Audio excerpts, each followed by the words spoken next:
PM Modi ji एक नई scheme लाए हैं डीमोनेटाइजेशन की अचानक से, जिसमें कि अब 500 और 1000 के नोट अब इलीगल हो जाएंगे। वो कहते हैं कि इससे करप्शन कम होगा, इससे ब्लैक मनी वापस आएगा और इससे जो नकली नोट बन रहे हैं पाकिस्तान से आ रहे हैं वो भी बंद हो जाएंगे।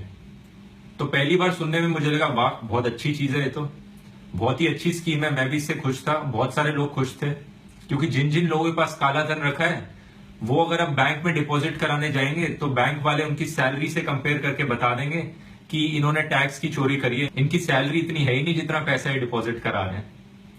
लेकिन इस बात पे ऑपोजिशन पार्टीज ने यह सवाल उठाया कि ज्यादातर पैसा तो अपना स्विस बैंक में रखा है, या फिर लोगों ने इसको गोल्ड में बना लिया, किसी और एसेट में बना लिया है।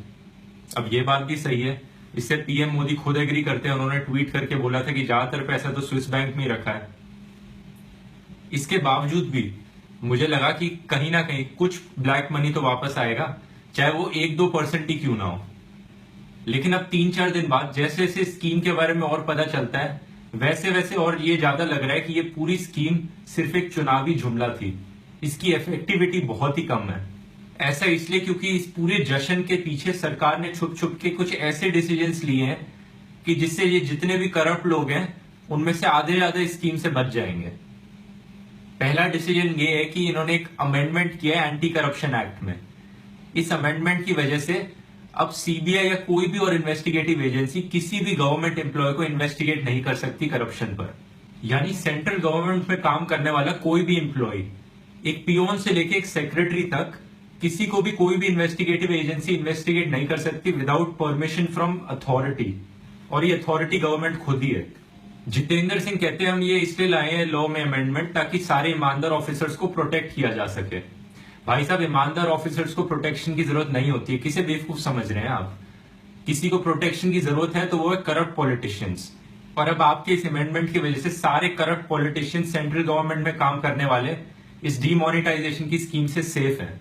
इनफैक्ट अब गवर्नमेंट चाहे तो ऑनेस्ट ऑफिसर्स को और गंदी तरह टारगेट कर सकती है। अब ये इन्वेस्टिगेटिव एजेंसीज को परमिशन देंगे नहीं भ्रष्टाचारी नेताओं पे इन्वेस्टिगेट करने की, और ये खाली ऑनेस्ट ऑफिसर्स पे परमिशन दे देंगे इन्वेस्टिगेट करने की। एक और चीज जो गवर्नमेंट ने बोली थी वो ये है कि अब जो मंदिर है, मंदिरों के डोनेशन बॉक्सेस में जो पैसा कलेक्ट होता है वो इस चीज से एग्जेम्प्ट है। उसमें उसकी कोई अपर लिमिट तक नहीं है। उसमें कितना भी पैसा कैश डिपॉजिट हो उस पर कोई इनकम टैक्स ऑफिसर आके इन्वेस्टिगेट नहीं कर सकता। इसका मतलब जितने भी ये रॉन्ग नंबर बाबाज है, रॉन्ग नंबर साधुज हैं, ये सब इस एक मंदिर को मनी लॉन्ड्रिंग का हब बना देंगे। तो दो सबसे बड़े करप्ट इंस्टीट्यूशंस, एक ये रिलीजन का धंधा करने वाले और ये गवर्नमेंट ऑफिसर्स जो ब्राइब मांगते हैं, दोनों को इनसे स्कीम से कोई फर्क नहीं पड़ने वाला है। तीसरी चीज जो उठी थी वो थी कि बीजेपी के कुछ लोगों को इस स्कीम के बारे में पहले से ही जानकारी मिल गई थी और उन्होंने अपने पैसे को पहले ही ठिकाने लगा लिया।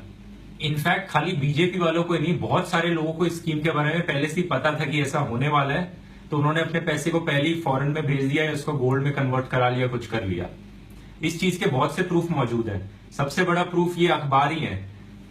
एक गुजराती अखबार है जिसमें एक खबर आई थी कि 500 और 1000 के नोट बंद होने वाले हैं, तो आप इनको यूज करना बंद कर दीजिए। ये 1 अप्रैल 2016 में आई थी ये खबर।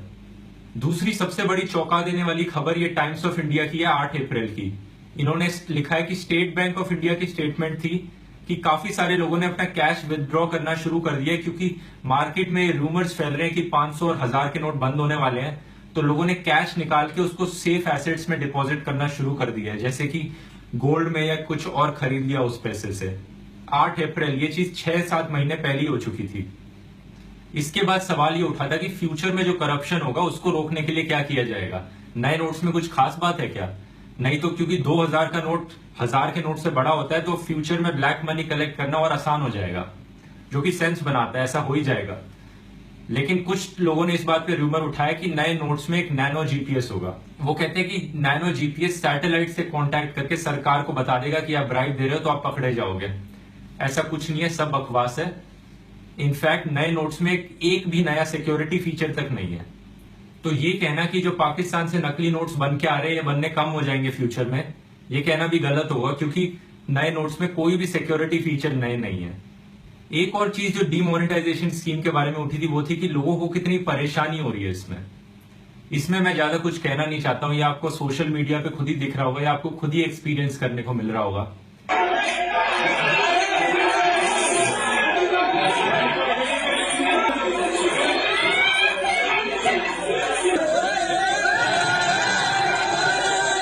लेकिन जो बाकी सारे रीजंस मैंने बताए, उन रीजंस को देखते हुए इस पूरी डीमोनेटाइजेशन स्कीम के बारे में यह कहा जा सकता है कि एक कदम आगे की ओर देखा लेकिन 4 कदम पीछे चले। तो ये थी मेरी राय स्कीम के ऊपर। धन्यवाद।